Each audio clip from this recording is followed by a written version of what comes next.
Hey guys, thanks so much for checking out my channel, and if you've been here before, welcome back. I really appreciate you guys watching. So today we're going to show you how to do these glitter butts. I'm going to show you one with just one color, and the next one will be two different colors on the bottom of this. So let's just get started. We're going to start off by removing this bottom piece on this 12-ounce shorty. I do find that the Tipsy Magnolia tumblers are the best for this design to do the glitter butts. So we have our mallet and a flat screwdriver. You want to wedge that flat screwdriver in there and hit it on the bottom a few times. It will pop up this little piece, so kind of dent it just a little, then you could just lift it up. The inside part right there, that middle dot where it's black, that's where the seal is. So taking this bottom part off, you're not going to ruin anything. Sometimes you may have to use a little more muscle, but just pop it off.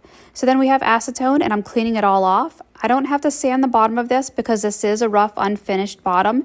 Glitter's going to set in here nicely, so no need to sand it. Just wipe it really good with alcohol and clean it off. I will take this tumbler over to my sink and sand and clean the whole thing so we can go ahead and spray paint. Super easy for this part. You can use spray paint or regular paint, whatever works best for you. But I go ahead and paint it white first, and then I go on with the color that I want it to be. For this one, it's gold, but I didn't film that process.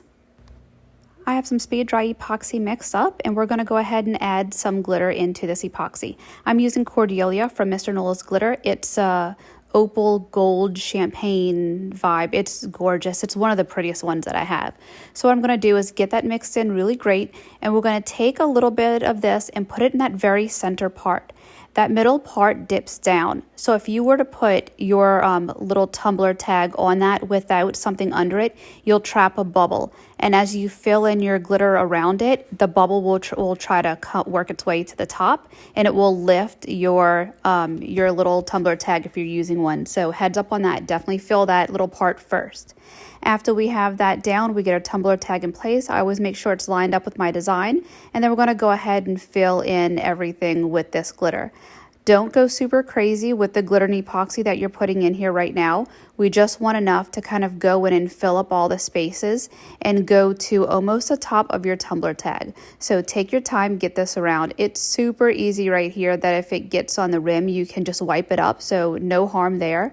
But like I said, take your time and fill in around the bottom of your tumbler. The easiest way I've found to fill up this bottom so that it doesn't get on top of that tag is to start from the outside. Start furthest away from that tag and fill it up, and your epoxy will sort of seep towards your tumbler tag. After you get a little of that on there, if you want, you can take your heat gun and blast it just for a quick minute to help it thin out and spread. That way you can kind of know how much is going on, and also it starts to fill in the gaps for itself. From there, just take your popsicle stick and tap the areas that don't have epoxy on it, and that will help that epoxy to run to those areas. As you know, epoxy does not like to travel onto dry surfaces, so just spreading it with your popsicle stick will go a long way with helping you getting that to spread out without having to add so much epoxy where you might be nervous that it might flood your little tumbler tag. The next step we're going to do is clean up any of our mess. I like to use a dry baby wipe with rubbing alcohol just to go around that outside rim and make sure everything's cleaned up. And then I grab my torch to pop any bubbles. Let that sit and cure, or if you're using a UV resin, go ahead and hit it with your lamp, and then you're good to go. Next, I take a baby wipe with some rubbing alcohol, and I just go really light on my logo to make sure I'm wiping away any fingerprints. And it's time to set this final layer on here. So again, I'm using speed dry epoxy. I like to put a little on here and then use my glove finger to help spread it out. I find that it's a lot easier to get those bubbles really out the way so that I can pop them and they rise to the surface easier when I spread it out with my glove finger instead of really working around a ton of it with a popsicle stick and making a mess. Once I have that spread out fairly well, I do take my popsicle stick and I drizzle it right in that inside part, that thinner ring, to make sure it's in there really well. And then you'll see me use my popsicle stick and spin my cup in a circle to really make sure that I'm getting it against all those edges. I want to make sure that it does go really tight to that seam. That way moisture cannot seep in there. Once you have all of your epoxy spread on there nice, go ahead and grab your heat gun and blast a little bit of heat on there to help it even out, and your torch to pop any bubbles. I have a dry baby wipe for this step with some rubbing alcohol on it, and I'm just cleaning off that rim right there. I want to make sure that it stays really clean and nice. You do want to keep this on a level surface. If you have any sort of lean that you put this on, the bottom of it will cure kind of wonky, and you don't want that. You want it to be nice and level and perfect. So let that sit and cure. Okay, I deleted the full tutorial, so I had to, you pull this from my TikTok. I went ahead and painted the pink and the green. That way I have a little bit of a base for those glitters.